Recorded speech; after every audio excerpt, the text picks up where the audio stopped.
रामकृष्ण हरी मित्रांनो, भागवती ब्लॉग मध्ये आपलं स्वागत आहे। मी आज आलो आहे ज्ञानेश्वर महाराज मंदिर मध्ये आणि दररोजच्या प्रमाणे आजचा एक नवीन विषय घेऊन आलेलो आहे आणि आज आपण आपल्याला नगर प्रदक्षिणा करून दाखवणार आहोत। नगर प्रदक्षिणा म्हणजे काय आणि ते कशासाठी केली जाते, नगर प्रदक्षिणा करण्याचे फायदे, नगर प्रदक्षिणा कशासाठी करावी, तर त्याबद्दल आम्ही आपल्याला माहिती सांगणार आहोत।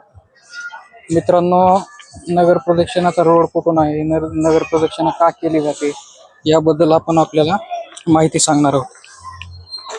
ज्ञानेश्वर महाराज मंदिरापासून आपण नगर प्रदक्षिणा करण्यासाठी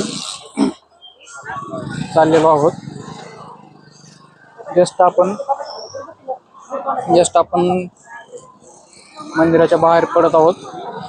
मित्रांनो, ज्ञानेश्वर माऊली महाराज, संत तुकाराम महाराज, संत एकनाथ महाराज, संत जनाबाई या महाराष्ट्रामध्ये असंख्य संतांनी आपल्याला भक्तीचा मार्ग दाखवलेला आहे आणि ह्या मार्गावर चालण्यासाठी आणि त्यांना आपल्या आताच्या नवीन पिढीला माहिती होण्यासाठी आम्ही खास आपल्याला एक काहीतरी छोटासा प्रयत्न करत आहोत की ब्लॉगच्या माध्यमातून, आणि आम्हाला तुमचा सपोर्ट आहे। मित्रांनो, नगर प्रदक्षिणा का केली पाहिजे आणि नगर प्रदक्षिणेचा मार्ग काय आहे हा दाखवण्यासाठी आम्ही तुम्हाला एक छोटासा प्रयत्न करत आहोत। चला तर मग नगर प्रदक्षिणेच्या मार्गावर जाऊया।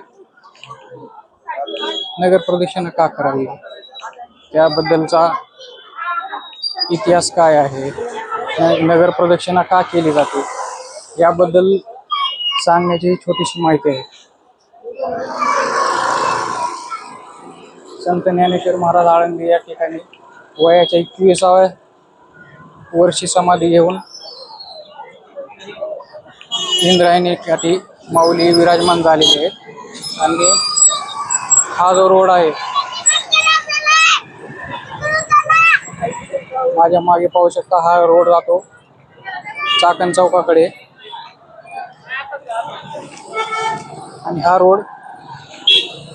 हाच तो रोड आहे, तो माझ्या मागे जातो, तो ज्ञानेश्वर महाराज माऊलींनी चालवलेली भिंत, त्या भिंतीकडे जातो आणि तो जो चौक आहे त्या चौकापासून वडगावकडे आणि समोरच्या चौकापासून मरकळकडे रोड जातो। तर नगर प्रदक्षिणा का करावी, नगर प्रदक्षिणा हे जे करतात, नगर प्रदक्षिणा हे जे करतात ना, ते संतही जो असतात आणि देवही असतो, तर त्या अशा ठिकाणी हे नगर प्रदक्षिणा केली जाते। नगर प्रदक्षिणा करणे म्हणजे महाविष्णूचा अवतार सखा माझा ज्ञानेश्वर महाराजाचा देवाचा अवतार होता आणि त्यासाठी ही नगर प्रदक्षिणा केली जाते। जिथे संतही वास करतात आणि देवही वास करतो त्या ठिकाणी ही नगर प्रदक्षिणा केली जाते आणि आपण चाललो आहोत नगर प्रदक्षिणेसाठी। रामकृष्ण। मित्रांनो, आपण पाहू शकता नगर प्रदक्षिणेचा मार्ग जो आहे तो सुरू होतो माऊली महाराज मंदिराच्या मुख्य महाद्वारापासून ते संत ज्ञानेश्वर महाराजांनी चालवलेली भिंत या मार्गे तो सरळ जातो मरकळकडे रोड जाणाऱ्या चौकाकडे आणि त्या चौकाकडून विठ्ठल रुक्मिणी चौक, त्या मार्गे police station Alandi police station पासून इंद्रायणी तीरावर आणि इंद्रायणी तीरावरून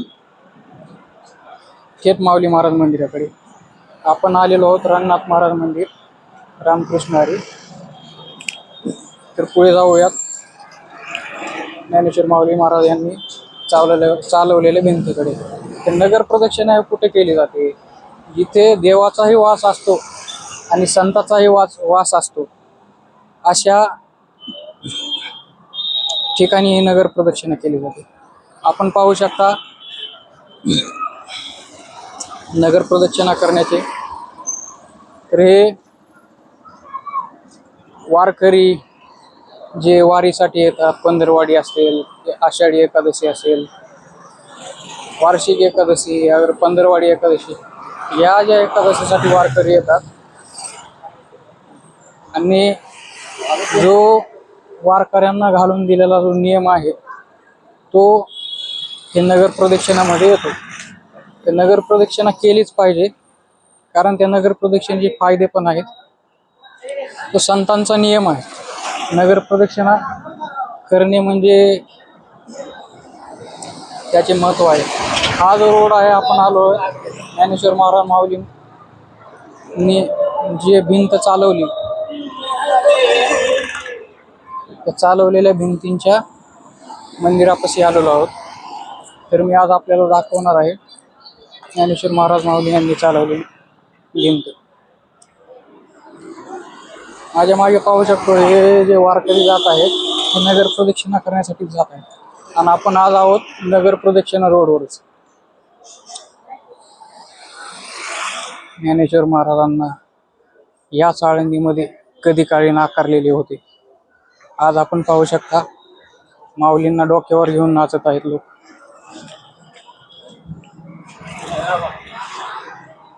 माऊली म्हटलं की डोळ्यात नकळत अश्रू येतात आणि आनंदही होतो.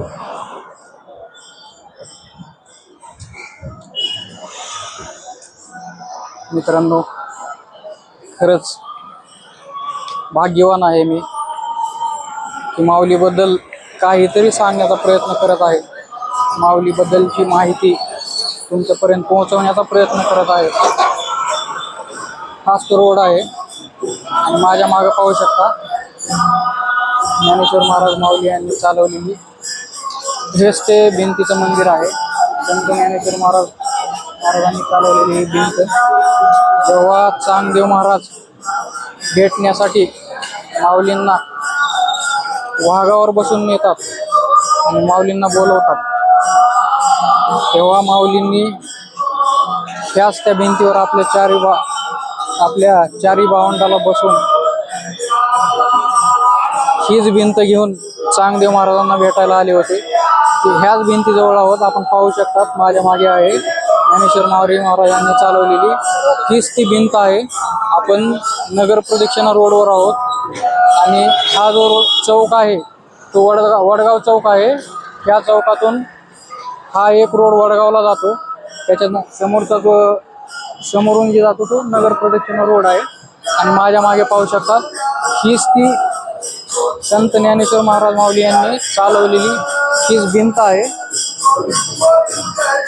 चांगदेव महाराजांना ज्ञानेश्वर माऊली महाराजांनी दाखवलेला चमत्कार, ज्ञानेश्वर माऊली महाराजांनी आपली भक्ती काय असते ते तिथे आपल्याला एक भक्तीचं रूप आणि शक्ती काय असते हे माऊलींनी दाखवलेले आहे. मित्रांनो,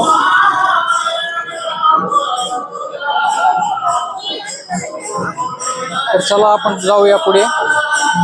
नगर प्रदक्षिणा मार्गावर आपण आहोत. हा श्री संत भैरवनाथ महाराज चौक आहे. माझ्या मागे पाहू शकता संत भैरवनाथ महाराज चौक आणि याच्या पुढे आपण भजन चालू आहे. आळंदीमध्ये आले की भजन नाही ऐकलं हे आपण कुठेही पाहू शकतो. हर एक नगर प्रदक्षिणा रोडवर असेल, आळंदीमध्ये कुठेही असेल, संस्था आहेत. एक नामाचा गजर चालत असतो. आळंदीमध्ये कुठेही जा, ते कुठेही काही शिकायला भेटेल आपल्याला. एक माऊलीबद्दलची जी तळमळ आहे लोकांमध्ये, माऊली माऊली माऊली, जे माऊलीबद्दल जे तळमळ असते ना, हे इथे पाहायला भेटेल आपल्याला. आपण चाललेलो आहोत भैरवनाथ चौकाकडून मरकळ चौकाकडे. हे नगर प्रदक्षिणा मार्गावर आपण आहोत. आपण पाहू शकता हजेरी महाराज मारुती मंदिर, या मारुती मंदिर पाशी आलेलो आहोत. तर चला मित्रांनो, आज आपल्याला नगर प्रदक्षिणा दाखवायची आहे. नगर प्रदक्षिणा करणे महत्वाचे आहे.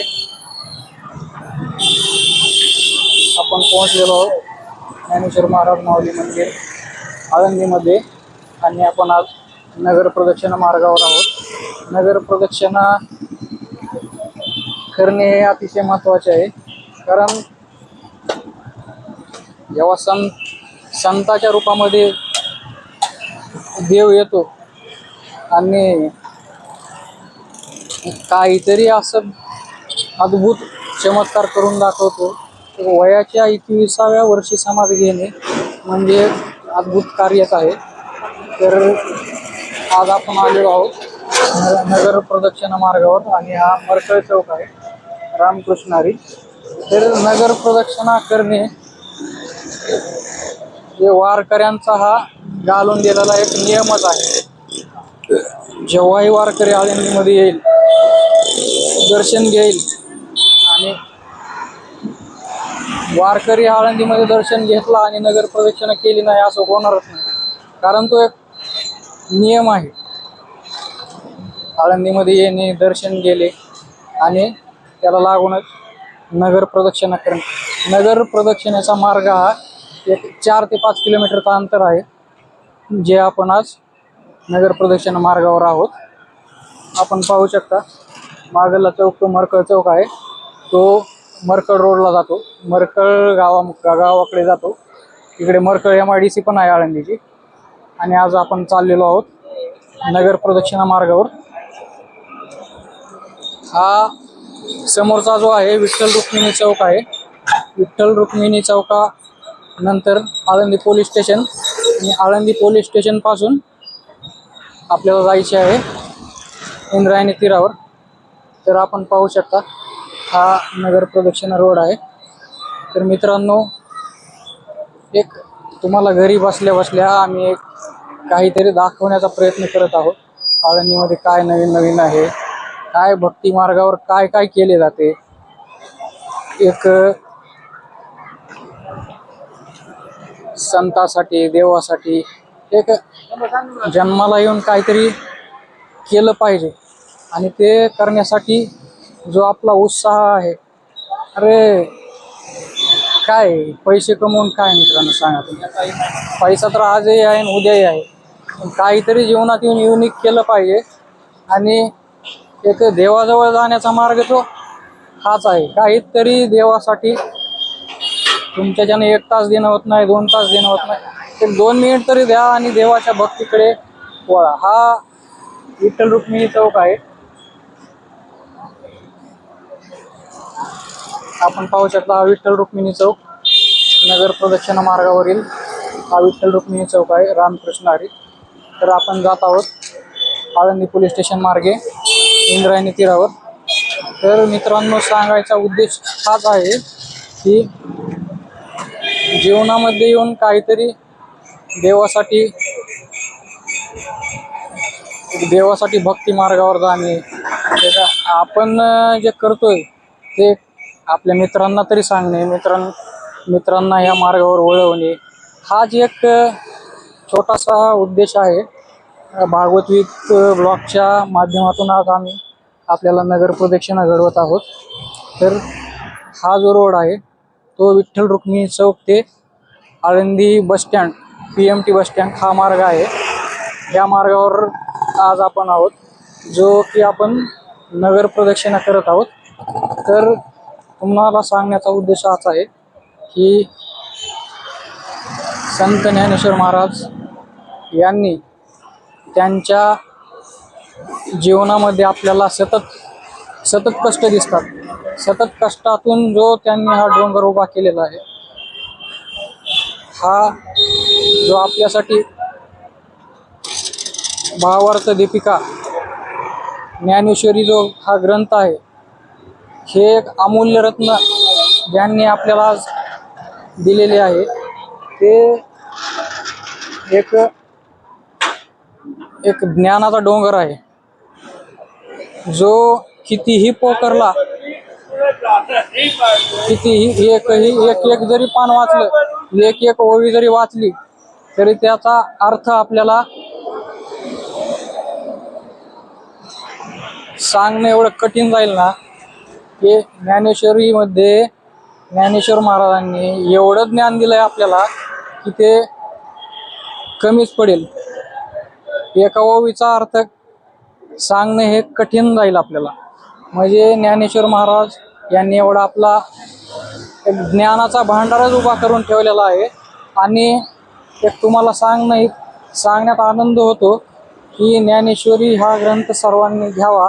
आळंदीमध्ये आला आणि ज्ञानेश्वरी ग्रंथ त्याच्या घरी नाही हे अशक्य ही गोष्ट आहे. तर प्रत्येकाने ज्ञानेश्वरी हा ग्रंथ खरेदी करावा आणि दररोज आंघोळ झाल्या ज्ञानेश्वर महाराजांचे दर्शन घ्यावे, श्री भगवान विठ्ठलाचे दर्शन घ्यावे आणि ज्ञानेश्वरी वाचावी. दररोज एक तरी पान वाचावे. मी म्हणत नाही की दररोज 5-6 पाने वाचावे, तर एखादं तरी पान वाचावं आणि समजून घेण्याचा प्रयत्न करा. ज्ञानेश्वरीमध्ये प्रत्येक गोष्टीच्या संकटाचे उत्तर हे दडलेले आहे, ते तुम्हाला मिळून जाईल. मित्रांनो सांगण्याचा उद्देश एकच आहे की ज्ञानेश्वर महाराजांचे जितकेही ज्ञानेश्वरीमध्ये ओव्या आहेत त्या ओव्यामध्ये प्रत्येक गोष्टीचं उत्तर दडलेलं आहे. मित्रांनो आपण आलो आहोत विठ्ठल रुक्मिणी चौकामधून PMT बस स्टँड मार्गे देव फाट्याला जाणाऱ्या रोडमध्ये, आणि आज आपण इंद्रायणी तीराकडे जाणार आहोत. तर हा आपण नगर प्रदक्षिणा मार्गावर आहोत रामकृष्णारी. तर माझ्या मागे पाहू शकता हा मंदिराकडे जाणारा रोड, हा PMT कडे जाणारा रोड आणि समोर आहे इंद्रायणीकडे. तर आपण नगर प्रदक्षिणा मार्गावर आहोत. तर मित्रांनो सांगण्याचा जो उद्देश आहे तो एक हिंदू धर्माची प्रगती. आज आपले भारत एक हिंदू राष्ट्र आहे, त्यामध्ये आपल्या महाराष्ट्रामध्ये जे काही संतांनी आपल्याला शिकवण दिलेली आहे त्यांच्या शिकवणीला एक समोर कसं घेऊन जाता येईल हे आज आपण या ब्लॉगच्या माध्यमातून दाखवत आहोत. माझ्या मागे पाहू शकता आपण हा PMT कडे जाणारा नवीन झालेला पूल आहे आणि आज आपण जात आहोत इंद्रायणी नदी तीरावर. तर हे घाटावर आलेलो आहोत. कधी काळी माऊलींना ह्या आळंदीने नाकारले होते आणि आज हेच लोक जे माऊलींना डोक्यावर घेऊन नाचत आहेत. मित्रांनो दिवस हे बदलतच असतात. वेळ कधीही कुणाची ते काय म्हणतात, वेळ कधीही तेच राहत नसते, तर ते बदलत असते. कधी सुख येतं तर कधी दुःख येतं आणि तिथेच आपल्याला संधीचं सोनं करावं लागतं. अरे माऊलींना जर लोकांनी एवढं नाकारलं असेल तर आज आपण कोण आहोत आणि आपल्याकडे आहे तरी काय लोकांनी स्वीकारण्यासाठी. त्यामुळे कधीही नैराश्य आले तर माऊलीकडे बघून तरी आपण जगण्याचं उद्दिष्ट ठेवलं पाहिजे आणि काहीतरी नवीन करून दाखवा. मित्रांनो आज माऊलींकडे बघितलं तर एक अजबशी ऊर्जा येते. पाहू शकता माऊली महाराज मंदिर माझ्या मागे. आणि आज आपण आलेलो आहोत नगर प्रदक्षिणा मार्गावर घाटावर आहोत. तर मित्रांनो आज नगर प्रदक्षिणा म्हणले तर घाटावर जाऊन आपण थोडे पाय आपण देऊन देऊ. तर मित्रांनो सांगण्याचा उद्देशच बघा आता किती मस्त वाटतंय घाटावर येऊन. एक आनंद आहे, एक आनंद वेगळाच आहे. मी आलेलो आहे नदीमध्ये इंद्रायणी तीरावर नगर प्रदक्षिणा करत असताना आपले पाय देऊन गरजेचे असते इंद्रायणी नदीमध्ये. तर सांगण्याचा हाच उद्देश आहे की नगर प्रदक्षिणा करणे किती महत्वाचे आहे. आपण पाहू शकता हा आवाज आपल्या कानी येतच असेल. मृदंग वाजवणे आपल्या ऐकणे हे आपल्याला एक कानावर मस्त वाटतं, पण त्यामागची ही कथा आहे.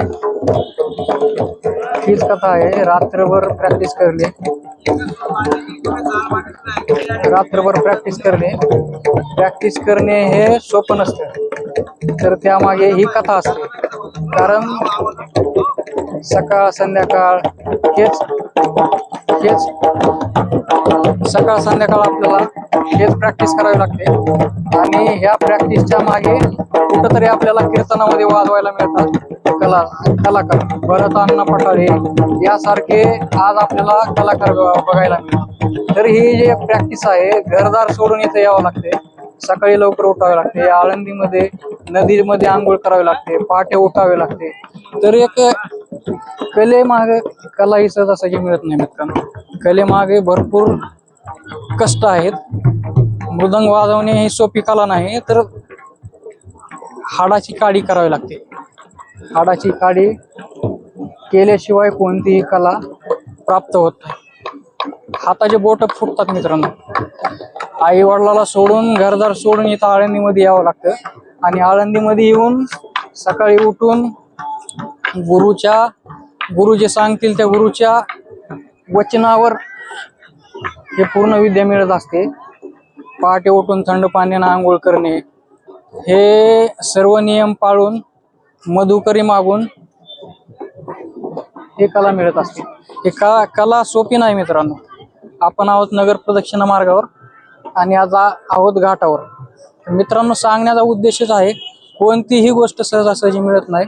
तर त्या गोष्टी मागे एक त्याग दडलेला असतो. आणि ते त्या गोष्टीचा त्याग केल्याशिवाय आपण ही कला मिळवू शकत नाही. तर आज आपण अजूनही वादक आहेत जे प्रॅक्टिस करत आहेत.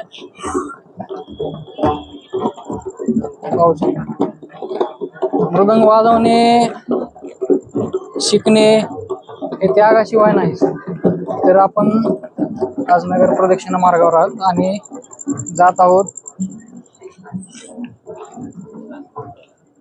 पाहू शकता हा इंद्रायणी नदी तीर. माझ्या मागे पाहू शकता विश्वशांती केंद्र आळंदी यांचे स्टेज. आणि जात आहोत नगर प्रदक्षिणा मार्गावर. रामकृष्ण हरी, ज्ञानोबा तुकाराम, ज्ञानोबा माऊली तुकाराम. नगर प्रदक्षिणा करत असताना अशाच ज्ञानोबा माऊलीच्या तुकारामाचा गजर करणे देखील महत्वाचे असते. एक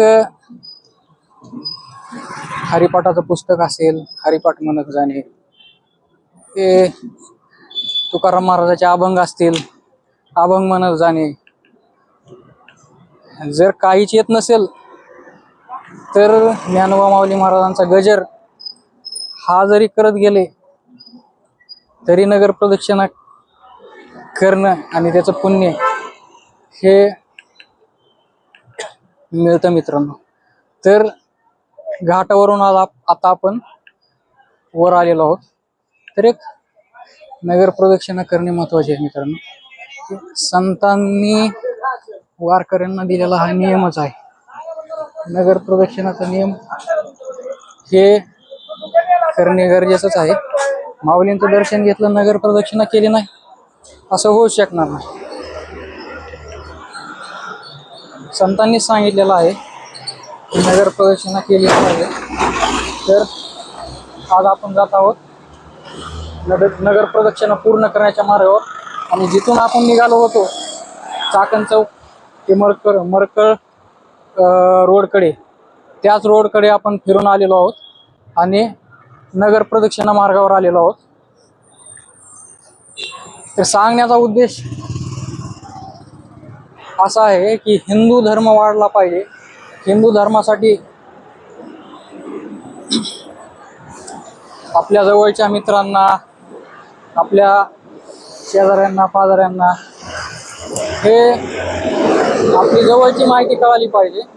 मंदिराबद्दल रहस्य कळाले पाहिजे, मंदिराची माहिती कळाली पाहिजे, नगर प्रदक्षिणा का केली पाहिजे. तर नगर प्रदक्षिणा संतांनी देव जिथे वसलेला असतो त्या महाविष्णूचा अवतार सखा माझा ज्ञानेश्वर. ज्ञानेश्वर महाराज स्वतः विष्णूचा अवतार होते आणि अशा ठिकाणी ही नगर प्रदक्षिणा केली जाते.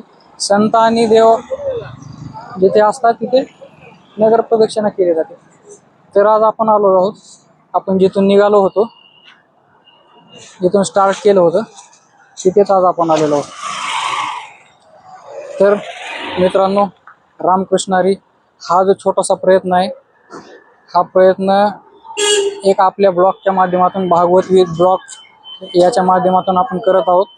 मित्रांनो, रामकृष्णारी लाईक करा, सबस्क्राईब करा आणि शेअर करा. आज तुमच्या भावाला तुमची गरज आहे. धन्यवाद. रामकृष्णारी.